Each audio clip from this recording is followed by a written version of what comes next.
Olá, meus queridos irmãos, como vocês estão? Tudo bem? Espero que suas vidas estejam sendo muito abençoadas por Deus e que estejam aprendendo mais sobre a reforma protestante através destes vídeos. Sei que Deus tem me abençoado muito graças ao conhecimento sobre a verdadeira história do protestantismo.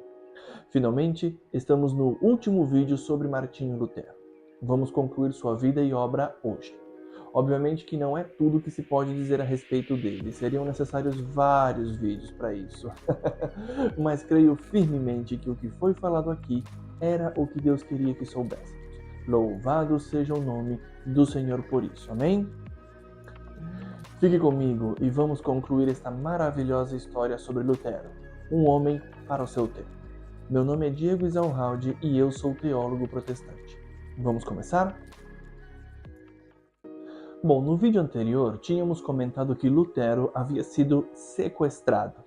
Claro que tudo foi orquestrado pelo seu grande amigo, Frederico, o eleitor da Saxônia, mas verdade seja dita, tudo isto tinha causado grande perplexidade e consternação em toda a Alemanha, e obviamente que os boatos mais loucos e disparatados tinham surgido nesse meio tempo, tipo, ele foi assassinado e coisas do tipo. Os católicos, no começo, estavam jubilosos de que Lutero tivesse desaparecido, mas longe de beneficiá-los, só fez prejudicar porque o povo os culpava da suposta morte de Lutero, e muitos havia que queriam o sangue desses representantes de Roma por isso. A coisa ficou tão feia para eles que, no medo atroz que tinham, chegaram a dizer: o único meio que resta de nos salvarmos consiste em acendermos tochas e sairmos à procura de Lutero pelo mundo inteiro, a fim de reintegrá-lo à nação que por ele está clamando. A coisa não foi como eles esperavam, não é? Até que notícias sobre a sua segurança e de que estava aprisionado foram ouvidas e, consequentemente, trouxe certo alívio ao povo que sentia como nunca antes a sua falta. Seus escritos eram lidos e relidos com maior avidez do que nunca antes, e a reforma ganhava cada vez mais força e renome. E é aí que a coisa começou a ficar feia. Veja bem, Satanás nunca fica ocioso. Ele planejou e executou seu plano. Se não conseguia derrubar a reforma, a destruiria de dentro para fora, e esse momento foi um dos mais escuros em toda a história do protestantismo. Alguns homens fanáticos de carteirinha começaram a achar que haviam recebido mensagens especiais de Deus e pretendiam ter revelações celestiais e que foram incumbidos da obra de dar seguimento à reforma protestante. Ai, meu pai amado, que coisa terrível e triste também.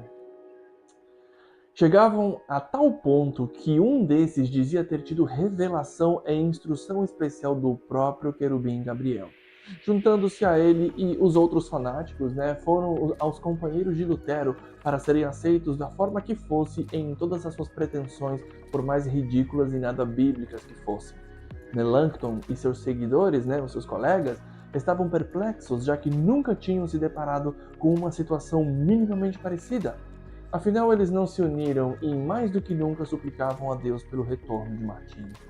Lutero ficou sabendo de tudo isso e ficou extremamente angustiado.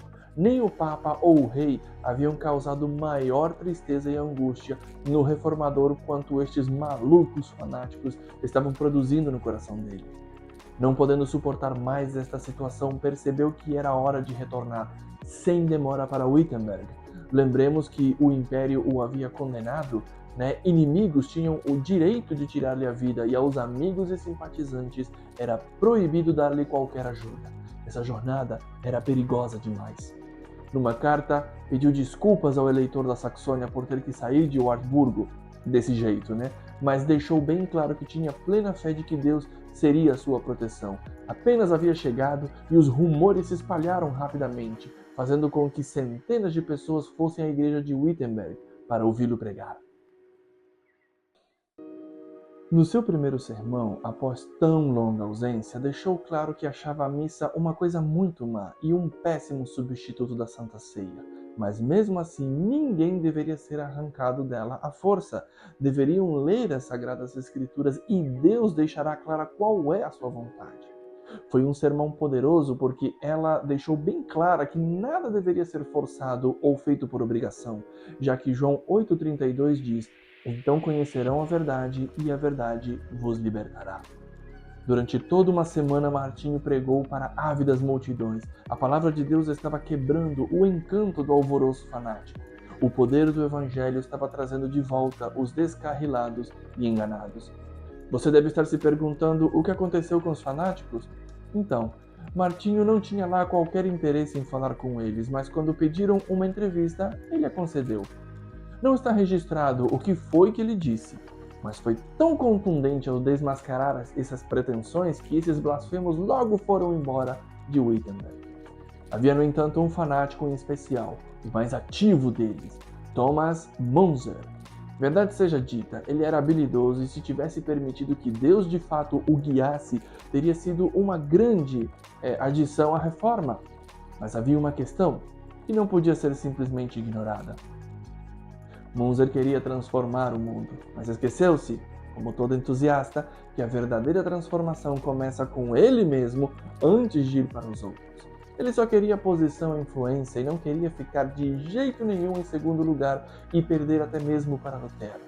Ele era tão maluco e manipulador que dizia que a reforma havia substituído a Bíblia e que Lutero estava estabelecendo apenas outro papado. E a loucura foi tanta que ele chegou ao ponto de dizer: aquele que possui este espírito, o dele no caso, possui a verdadeira fé, ainda que em sua vida nunca tenha visto as Escrituras.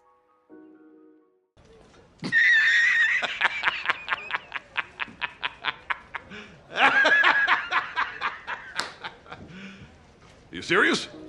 Aí a coisa ficou totalmente doida e descarrilada. Esses fanáticos achavam que todo impulso, seja ela qual for, era a inequívoca vontade de Deus e deviam segui-la. O povo acabava de tirar do pescoço o jugo de Roma, e com um fanatismo desse calibre, queriam também se livrar do jugo civil e uma revolução começar. É claro que os católicos aproveitaram o ensejo e culparam Lutero por esta insurreição. Acusação, claro, que não tinha qualquer fundamento ou evidência. Satanás estava fazendo a mesma coisa que tinha iniciado no céu. Tinha conseguido com o papado e agora queria colocar na conta da reforma essas blasfemas atitudes. Com muita coragem, Lutero guerreou contra essas mentiras, utilizando as Sagradas Escrituras, que se tornaram uma aliada poderosa neste conflito. Ela era, e ainda é, muito afiada e cortava pela raiz todo o ensino fanático e que tentava a toda custa usar até mesmo filosofias mundanas para se justificar. Quando cometemos o erro de racionalizar coisas do céu, caímos quase que inadvertidamente no erro de verificar a razão, e dela se faz o critério para a religião. O catolicismo pretende para o seu soberano pontífice uma inspiração que descende ininterruptamente dos apóstolos e que, além de tudo, é imutável em todos os tempos. Isso dá amplas oportunidades para que toda espécie de extravagâncias e corrupções se ocultem sob a santidade da comissão apostólica. E aqui precisamos fazer, digamos, uma nota de rodapé. Nós, protestantes, rejeitamos essas denominações evangélicas que, usando do mesmo princípio, só que com algumas modificações, fazem o mesmo hoje em dia, deturpando, mentindo ao dizerem ter uma mensagem especial de Deus e tomam pequenas porções fora do contexto da Bíblia para apoiar essas pretensões. Não, eles não são protestantes, são qualquer outra coisa, mas não são protestantes. Ao voltar para Wartburgo, Lutero concluiu a tradução do Novo Testamento ao alemão. Finalmente este país teria as Sagradas Escrituras em sua própria linguagem. Todos os que esperavam por isso a receberam com muita alegria, e é claro que aqueles que preferiam as tradições humanas e preceitos dos homens não gostaram nadinha disto. Entre eles, obviamente, estavam os padres católicos que ficaram super alarmados de que agora o povo comum poderia discutir de igual para igual com eles sobre a Bíblia e poderiam perceber o quão pouco sabem sobre ela. Roma fazia tudo o que podia para impedir que as pessoas lessem as Sagradas Escrituras e impedir a sua disseminação. Foram inúteis os decretos, anátemas e torturas, a Igreja do Amor, tá? Quanto mais ela condenava a Bíblia, tanto mais o povo tinha interesse em ler e descobrir por si mesmos por que Roma odiava tanto o fato de finalmente terem a Bíblia em sua própria linguagem. Literalmente todo mundo que sabia ler, lia e relia até não descansar após ter confiado à memória grandes porções da mesma. E quando Lutero viu como isso trazia o favor das pessoas, começou quase que imediatamente a traduzir o Antigo Testamento também. Durante as noites, professores de escola se reuniam com as pessoas e liam para elas o que a Bíblia dizia. As pessoas se convertiam de seus erros e, por sua vez, elas convenciam outras e a reforma avançava cada vez mais. Isto não é outra coisa a não ser a confirmação das Sagradas Escrituras, como vemos em Salmos 119 e 130, que diz: "O ensinamento da tua palavra esclarece e até mesmo os ingênuos entendem." Era possível ver nas ruas as pessoas com a Bíblia defendendo as doutrinas da Reforma. Os católicos, para quem não sabe, deixaram o estudo da mesma para padres e monges, só que agora clamavam para eles virem refutar os protestantes. Porém eles, e ainda são, totalmente ignorantes tanto a respeito da Bíblia como do poder de Deus. Eles eram totalmente derrotados pelos que um dia já haviam chamados de burros e hereges. O historiador francês Jean-Henri Merlet d'Aubigné escreveu que um católico, atordoado pela situação, escreveu: "Infelizmente, Lutero persuadiu seus seguidores a não depositar a sua fé em qualquer outro oráculo além das Sagradas Escrituras." Ouça um amém? E você está completamente enganado se acha que esta maravilhosa revolução bíblica atingiu apenas as pessoas comuns. Nada disso. Nas universidades surgiram jovens que, cansados das superstições e mentiras católicas, se dedicaram ao estudo sistemático e profundo da Bíblia, ao mesmo tempo que se familiarizavam com escritos da antiguidade. Com coragem, estes jovens adquiriram tamanho saber que, por um longo período de tempo, ninguém conseguia derrotá-los na base do debate. Quando doutores do catolicismo os enfrentavam, eles rebatiam com tamanha facilidade e confiança que estes doutores hesitavam, ficavam todos embaraçados, sem saber nem como se chamavam, Então caíam no merecido desprezo aos olhos de todos. É claro que as igrejas católicas começaram a diminuir loucamente, porém agora as pessoas estavam muito bem alimentadas espiritualmente e não tinham mais qualquer interesse ou desejo de receber aquelas bolotas de ritos supersticiosos e tradições humanas. Quando novamente os reformadores foram perseguidos pela Igreja do Amor, eles seguiram o princípio bíblico encontrado em Mateus 10, 23, que diz: "Quando forem perseguidos numa cidade, fujam para outra." Sempre havia pessoas que os recebiam e hospedavam. Era inútil para o catolicismo erradicar a heresia. Matavam, torturavam, metiam preso, mas não adiantava absolutamente nada.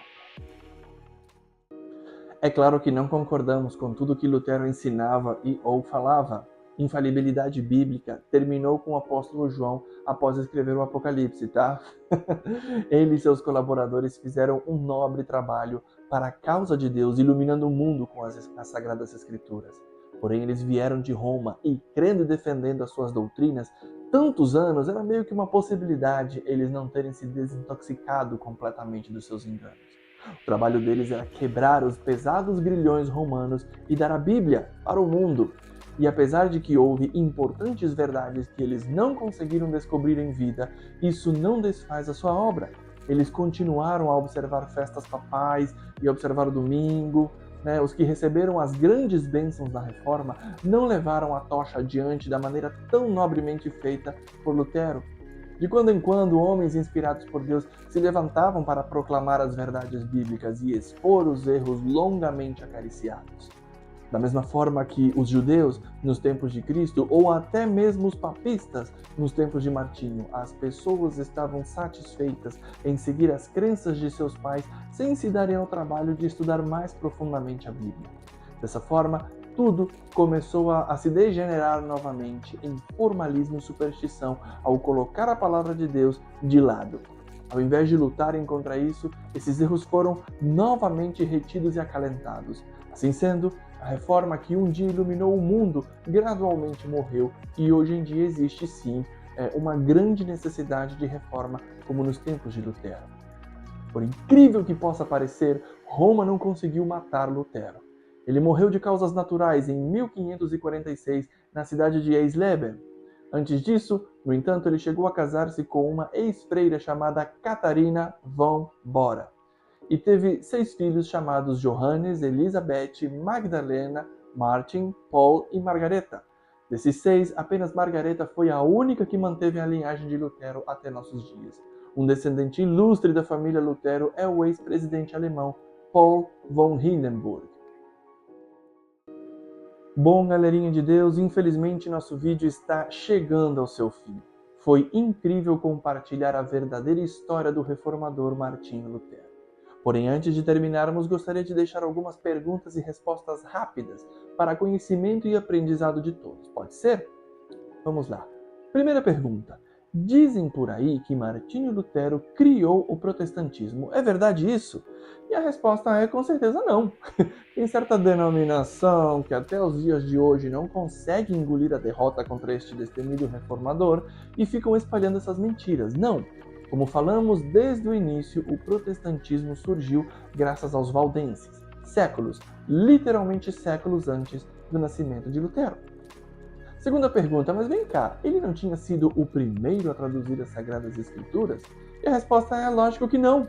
Os valdenses já tinham traduções bíblicas em seu idioma, feita por eles. O que Martinho fez foi traduzir inicialmente o Novo Testamento ao alemão e depois o Velho Testamento. Terceira pergunta, então, por que tanta confusão ao redor deste reformador? O que ele fez que foi tão terrível?